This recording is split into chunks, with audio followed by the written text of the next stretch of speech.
was just announced that WNBA TV ratings are down more than 50% since Caitlin Clark's injury, and it was also reported that the Indiana Fever television viewership is also down over 53%. Now, I know a lot of us were expecting some sort of dip since Caitlin Clark has been out with injury, but I don't think all of us were expecting the entire viewership of the entire So the WNBA totally learned something harsh. It's like trying to watch Netflix with no Wi-Fi, just completely unwatchable and a total mess without Caitlin Clark. Seriously, playoff ratings tanked faster than your phone battery hitting 1% at 2 a.m. Now the league is freaking out, trying to figure out how to wake fans up. Did everyone just vanish, or are they watching pickleball highlights? Instead, stick with me because this playoff disaster is spicier than any reality TV reunion. Any chance that the WNBA, that Kathy Engelbert saw some of the ratings that I'm about to show you now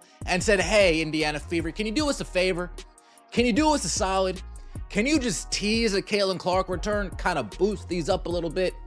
Can you just dangle a Caitlin Clark return in front of the fans' faces, try to boost these ratings up a little bit?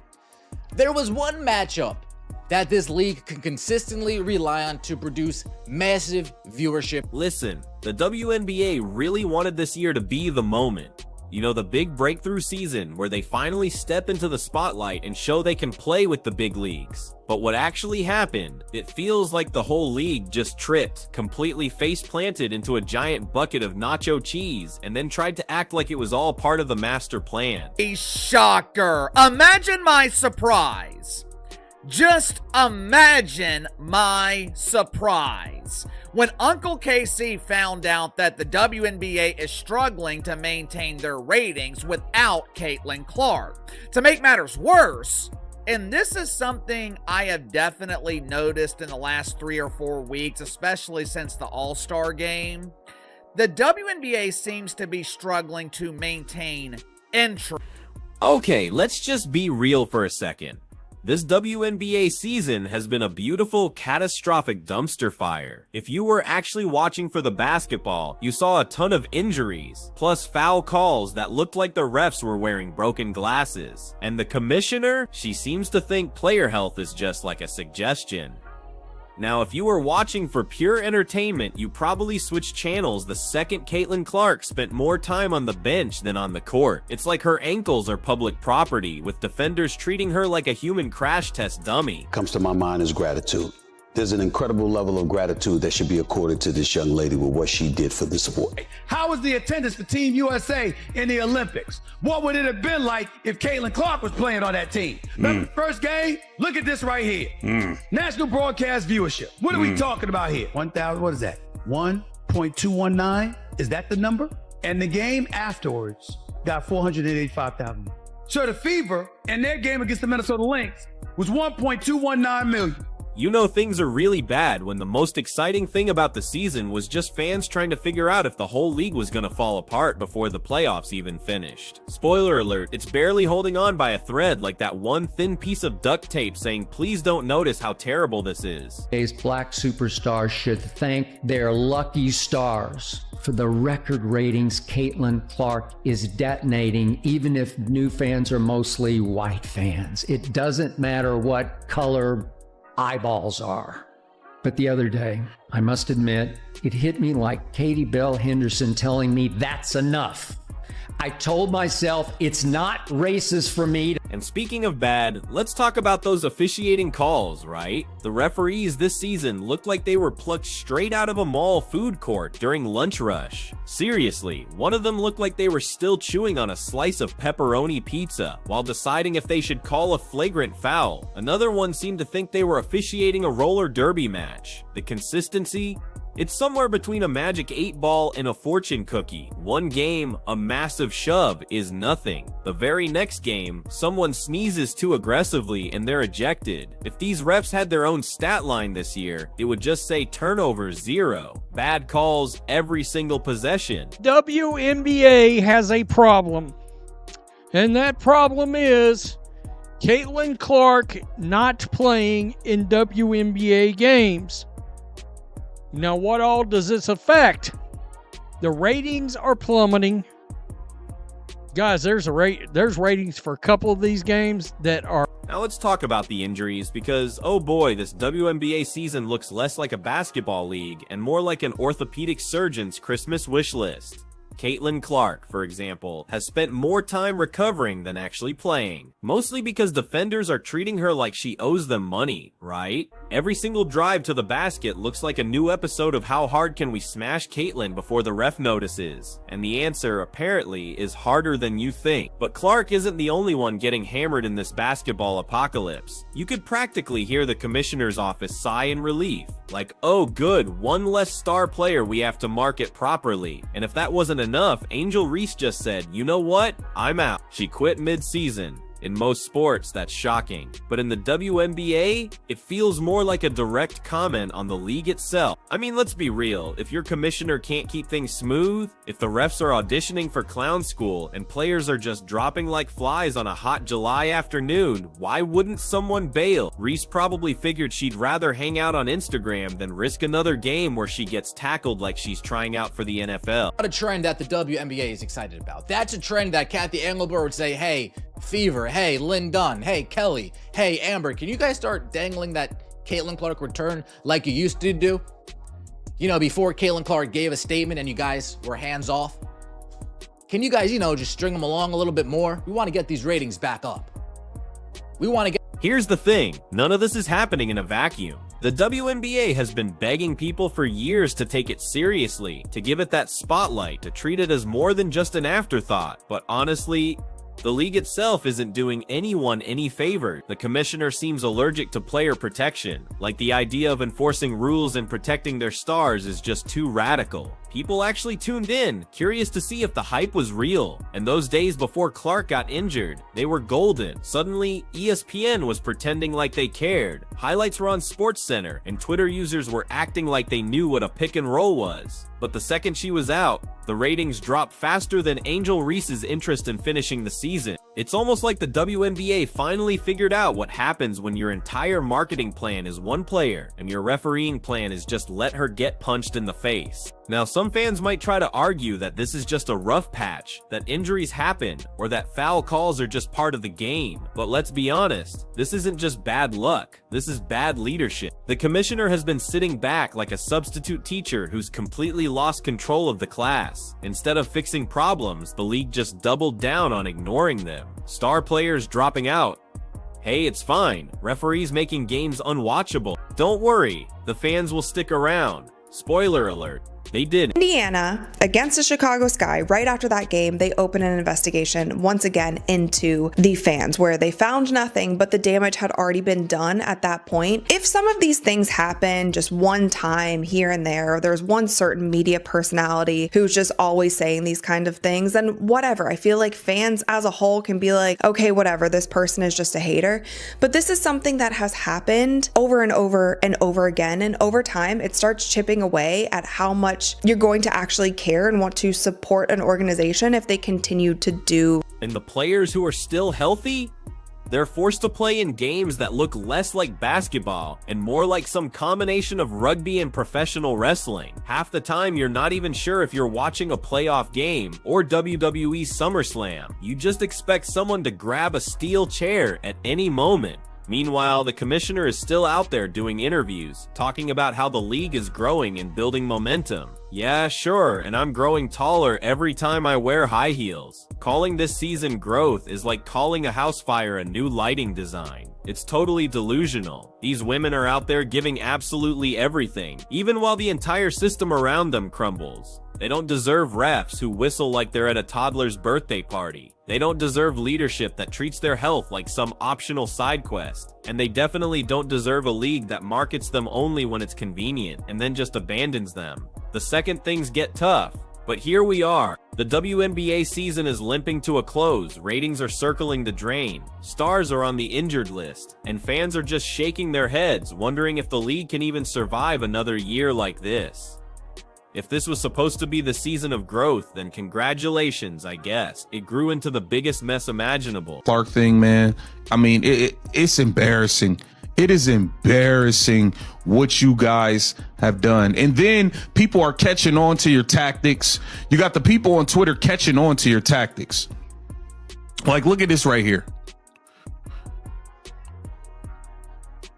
Look at this right here. They say ESPN didn't want to show the ratings were down from WNBA All-Star. Look, maybe next year the commissioner will finally take player safety seriously. Maybe the referees will actually learn what a foul is. And maybe, just maybe, stars like Caitlin Clark will actually be able to finish a season without getting tackled into early retirement. But until that happens, the WNBA is on the brink. And it's not because fans don't care. It's because the leadership clearly doesn't. The WNBA truly thought this was going to be the year of endless ticket sales. They pictured arenas absolutely packed, fans lining up outside like it was the release of a new iPhone. Instead, the reality has been empty seats that echo louder than any referee whistle. You can practically hear the popcorn vendors sighing into the void, begging someone, anyone, to buy a hot dog ticket sales. For most games look like a clearance rack at a failing department store. We're expanding the fan base, they say, while fans are literally expanding their Netflix queue instead of watching games. The truth is, without Clark drawing viewers, without her on the floor, and without stirring up that drama, WNBA ticket sales just collapsed faster than a Jenga tower in an earthquake. But the funniest part of all this, the league still tries to spin it. Social media posts are still rolling out like everything is totally normal. Another exciting night of WNBA action, they'll say. Meanwhile, fans in the comments are like, exciting where? At which game? Did you mean in another dimension? The replies are absolutely filled with people posting memes of tumbleweeds rolling across empty seats. You know it's bad when your own marketing tweets become a full-blown comedy show for fans who've clearly given up all hope. Well, how about this? Pay us what you owe us. That looks like a ham sandwich and some Lay's tater chips right now. It's getting bad. I feel bad for Caitlin Clark. She come out and said on Sue Bird's podcast that she's feeling the pressure of not playing in these games. And that Fever Sky viewership fell off the map. Now, let's not forget the commissioner herself. She honestly deserves an Oscar for acting like nothing is wrong. She gets on camera talking about how the league is in the best position it's ever been.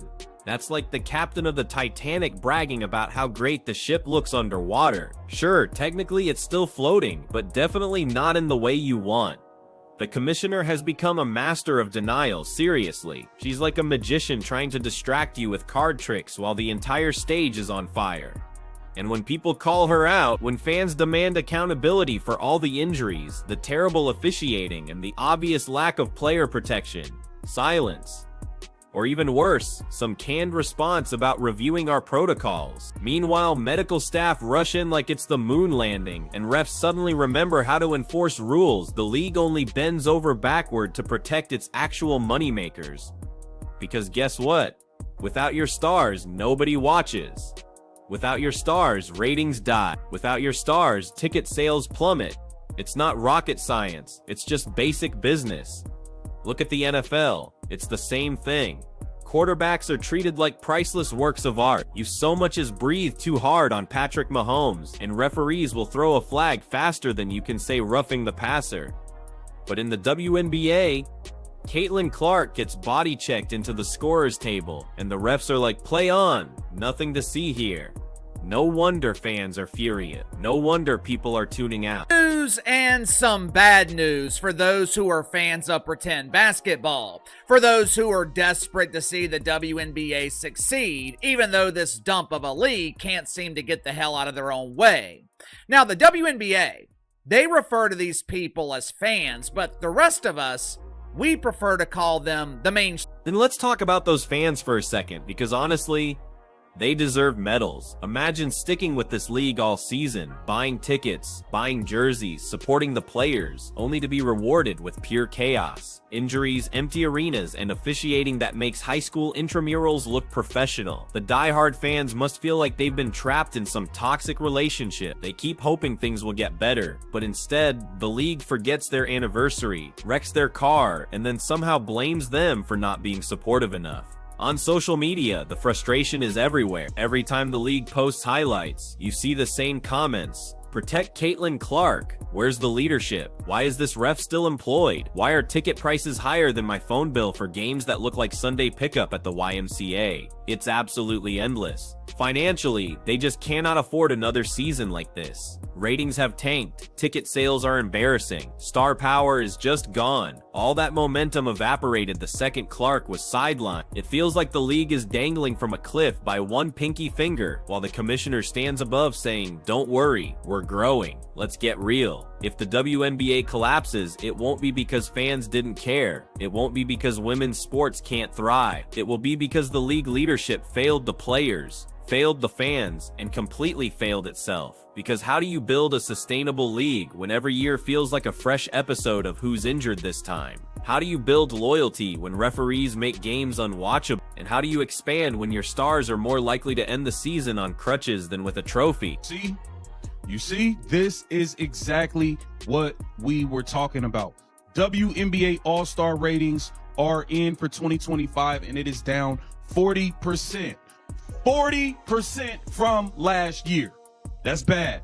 That is really bad. We already watched the ticket prices drop by more than 50% because Caitlin Clark was not playing. Bad news for the WNBA. And before anyone even tries to sugarcoat it, let's just state the obvious. This season is already a total failure. No amount of PR spin can change that. You can't just slap a fresh coat of paint on a crumbling building and call it a mansion, right? The WNBA can call the playoffs exciting. They can push all the marketing campaigns they want. They can tweet about record-breaking moments, but fans know the real truth. This season has been one long blooper reel. What makes it even worse is the massive wasted opportunity. Caitlin Clark had people actually tuning in. She had people talking. She got casual fans invested for the first time in forever. Now the WNBA has become the poster child for how not to run a sports league. Want to know how to kill momentum?